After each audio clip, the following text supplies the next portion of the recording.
म्हटल्याप्रमाणे आपण कोकण फिरतोय. तर लास्ट टाइम आपण एक मंदिर बघितलं होतं. आता परत आपण मंदिर बघायला चाललेलो आहोत. ते आहे श्री केशवराज मंदिर. रूट पण बघूया. कोकण एक्सपिरियन्स करूया. नारळीचे झाड आहेत, सुपारीची झाडं आहेत, प्लस नदीतून जाणार आहोत. तर चला तर मग आपली टूर स्टार्ट करूया.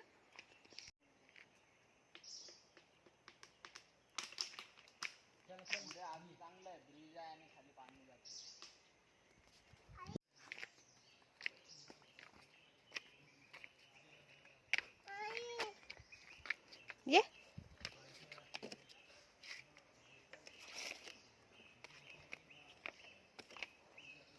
हे हातातलं का घेतलंय? हे हातातलं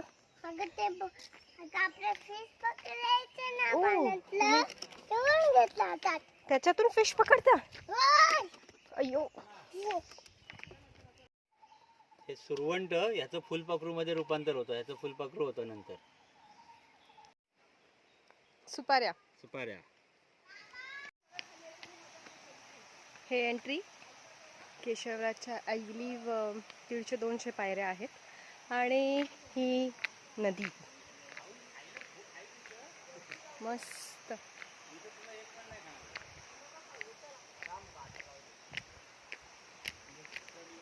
Don't worry, they have to. There is. पडलं. बिस्किट टाका. बरं, काय करतात? मासे पकडतात. ट्रेडिशनल वे आहे का?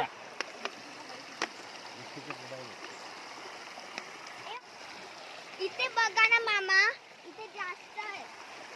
क्या डाला उसके अंदर? बिस्किट. बिस्किट डाला हूँ मैंने. ये this is a fish trap. Good. हे आमचे भाऊजी. हम इसको ऐसा ढक्कन लगाएंगे.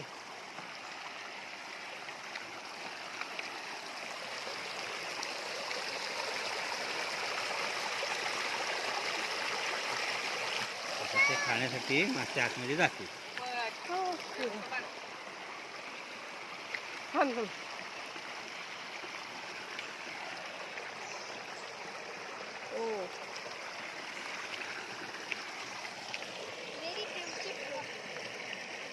निरखून बघितलं तर व्यवस्थित असे आपल्याला मासे दिसत आहेत.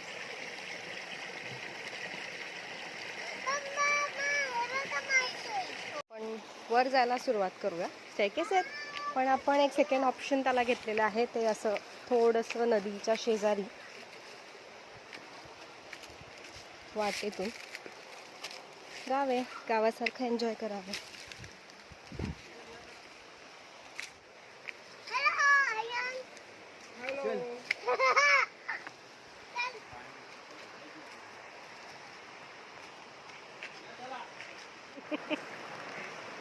चला.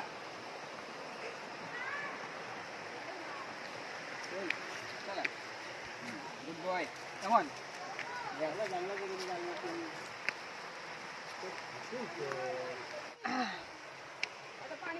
पाणी कशाला बघताय? चला. इथून ॲक्च्युली एंट्री आहे त्याची, पण मगाशी आपण खाली नदीत बसलो होतो. सो डिसाइडेड की जे शेजारची वाट आहे ती घ्यावी आणि इथे आपण आपला स्टेकेसचा प्रवास स्टार्ट केलेला आहे. हे काय चढती आहे? किती आहेत? 150. मोजूया काय खालून? जा, परत तुला खालून जावं लागणार आहे. हे किती आहेत मोजायला? कोणाला? चला वर. ए तिथून ना.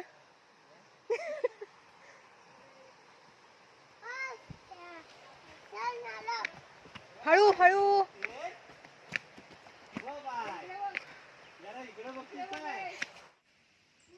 दिस इज ॲट लास्ट. आपण साधारणतः 150 पायऱ्या चढून वर पोचलेलो आहोत आणि हे मंदिराचं परिसर खूप छान शांत. आत नेते तुम्हाला.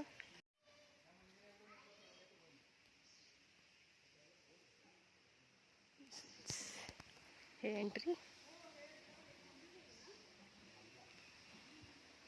हाईट पेक्षा आपल्याला वाकून जावं लागणार. मम्मा ते काय? हे इंटिरियर मंदिर जे बाहेरच्या परिसरात आहे.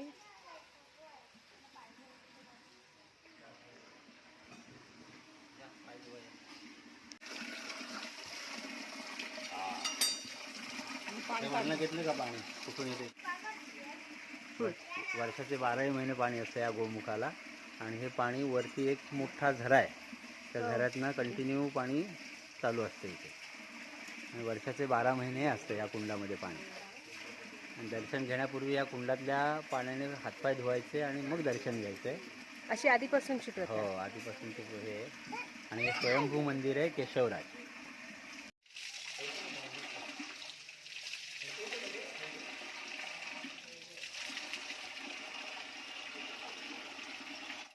चला आता इंटिरियर बघूयात. आता हे एंट्रन्स आणि आत येऊ.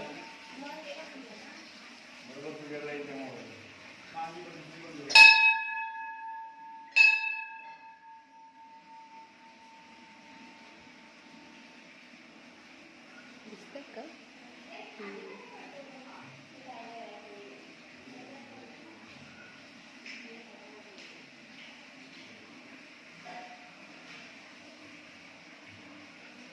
केशवराज.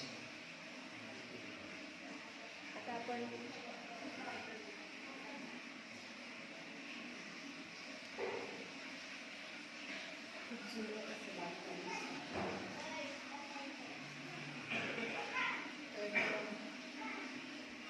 आता आपण याची थोडक्यात माहिती घेऊ.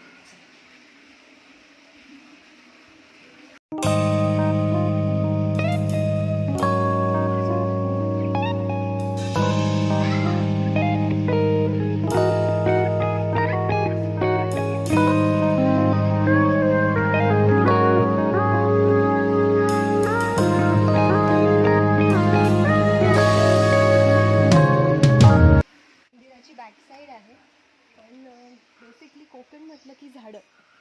मी दिसते बेसिकली कोकण म्हटलं की झाडं. तर पूर्ण वावर छान असं सिस्टमॅटिकली झाडं लावून सजवलेलं आहे. नॅचरली सुद्धा खूप सुंदर दिसतं कोकण. नक्की भेट द्या. खूप शांत, पक्षींची किलबिलाट, वरतून जसं म्हटल्याप्रमाणे मगाशी गायमुखातून तो येणारा झरा, त्याचा आवाज खूप प्रसन्न वाटतंय, शांत वाटतंय आफ्टर अ लॉंग टाईम. आपण मंदिर तर बघितलंच, पण थोडंसं जे गावकरी आहेत स्पेसिफिकली त्यांच्याशी थोडंसं बोलूया, अजून थोडी माहिती करून घेऊया. तर आपल्याबरोबर आहेत. नमस्कार, मी दापोलीकर.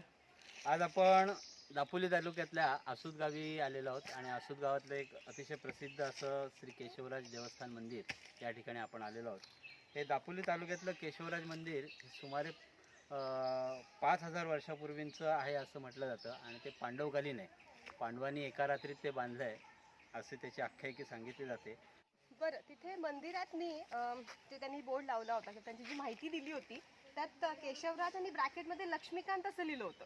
हां, बरोबर. हे केशवराज हे विष्णूचं नाव आहे. आणि लक्ष्मीकांत असंही त्याला म्हटलं जातं, म्हणून ते ब्रॅकेटमध्ये लक्ष्मीकांत असं दिलेलं असं आहे. लिहिलेलं आहे. बरं, किती वर्षापासून आहे म्हटलं होतं तुम्ही? हे 5000 वर्षापूर्वी पांडवांनी बांधलेलं आहे. सुमारे 5000 वर्षापूर्वी. आणि एका रात्रीत बांधलं असं ते आख्यायिका सांगितली जाते. आणि ते एक गायमुखातलं पाण्याचं तुम्ही मगाशी मला महत्त्व सांगितलं होतं की ते. आणि तुम्ही बघितलं असाल संपूर्ण काळ्या मूर्तीमध्ये पाषाण अखंड मूर्ती आहे ती. आणि त्याच्यामध्ये मंदिरही पूर्ण अगदी काळ्या दगडात बांधलेलं आहे. असं लाकडाच्या तोळ्या मोठ्या आहेत. आणि प्राचीन बांधकाम आहे हे तुमच्या त्या बांधण्याच्या याच्यावरनं लक्षात आलं जातं. बरोबर. तर असं आपण आजचं जे दर्शन घेतलं होतं केशवराजचं, आणि आता बघू अजून काय आपल्याला बघायला मिळतं आहे. तर हे आपण पाहतो आहोत, हे केशवराज देवाचं पाऊल आहे. या पायऱ्याने तो आला होता असं म्हटलं जातं. आणि त्याचा आपण आता इथे फोटो बघत आहोत. हे झाड पाहतोय आपण, ह्याला तुमच्या पुण्याच्या भाषेत काळी मैना म्हटलं जातं. इथे करवंदाचं झाड आहे आणि इथे लहान मुलं जास्त करून ह्याची अशी एक छोटीशी पिपाणी तयार करतात. मी आता आपल्याला दाखवतो. हे बघा, हे करवंदाचं झाड आहे, त्याचं हे पान आहे. याप्रमाणे अशी गुंडाळी करायची, टोकाला दाबायचं. मस्त. आपण मासे पकडण्याआधी एक ट्रॅप लावला होता. आता बघूया त्याच्यामध्ये किती मासे सापडले आपल्याला. हे बघा, पाहताय तुम्ही, छोटे छोटे 3 मासे आपल्याला सापडलेले आहेत. मस्त. हे बघा, ही एक इथली पद्धत आहे, स्थानिक पद्धत. त्या पद्धतीने आपण मासे पकडण्यासाठी एक ट्रॅप तयार केला होता, तरी रिकाम्या बॉटलचा. मगाशी आपण थोडक्यात माहिती घेतली होती, गर्दी पण खूप झाली होती वरती.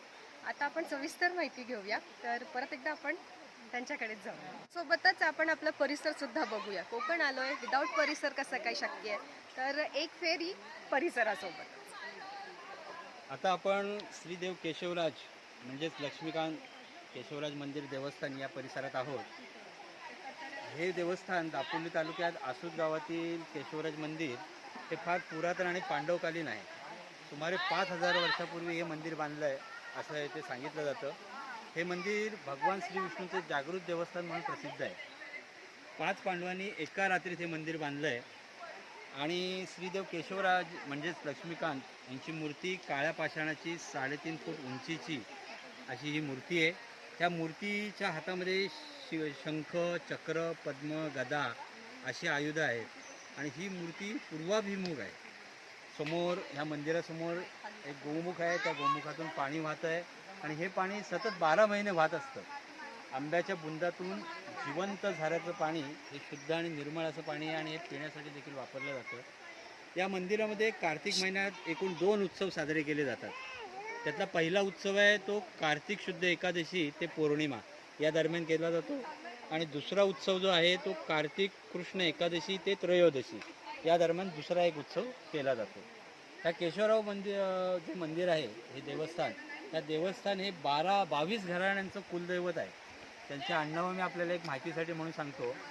इथली जी 22 घराण्यांचं कुलदैवत आहे त्यांची आडनावं आहेत आगरकर, आधारकर, विवलकर, दातार, दांडेकर, देवधर, दीक्षित, डमढेरे, दारशेतकर, भट, गांगल, राजवाडे, मेहेंदळे, परांजपे, ठोसर, कोकणे, गोळे, भाटवडेकर, मायदेव, सबनीस, वैद्य आणि जोशी. हे केशवराज मंदिर हे दररोज महाअभिषेक करून त्याची पूजा केली जाते. त्याच्यानंतर त्याला धोतर आणि उपरण नेसवलं जातं. अशा प्रकारे त्याची यथासांग पूजा केली जाते आणि नंतर त्याला महानैवेद्य अर्पण केला जातो. त्यानंतर त्याची महाआरती होते. श्रींच्या गाभाऱ्यात अखंडपणे 12 महिने 2 समया मात्र तेवत असतात. त्या अखंड 12 महिने तेवत असतात.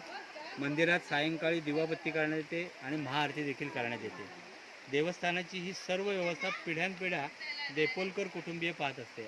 आज त्यांची ही 14वी पिढी त्या देवस्थानाची पूजा अर्चा सांभाळत आहे. अशा प्रकारे आपण आता सर्वांनी दापोली तालुक्यातल्या प्रसिद्ध केशवराज मंदिराला एक धावती भेट दिली.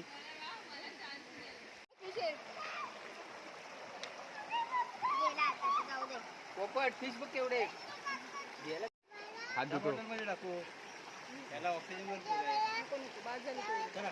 त्यांची मारामारी होणार. हळू बोल ना. हे आमच्या ताईंनी केलेलं थालीपीठ इन केळीचं पान, दही, चटणी संपलेली आहे आणि आमचे भाऊजी पार पलीकडे जाऊन बसून खात आहे. एन्जॉईंग अलोन असं म्हणायला काही हरकत नाही आहे.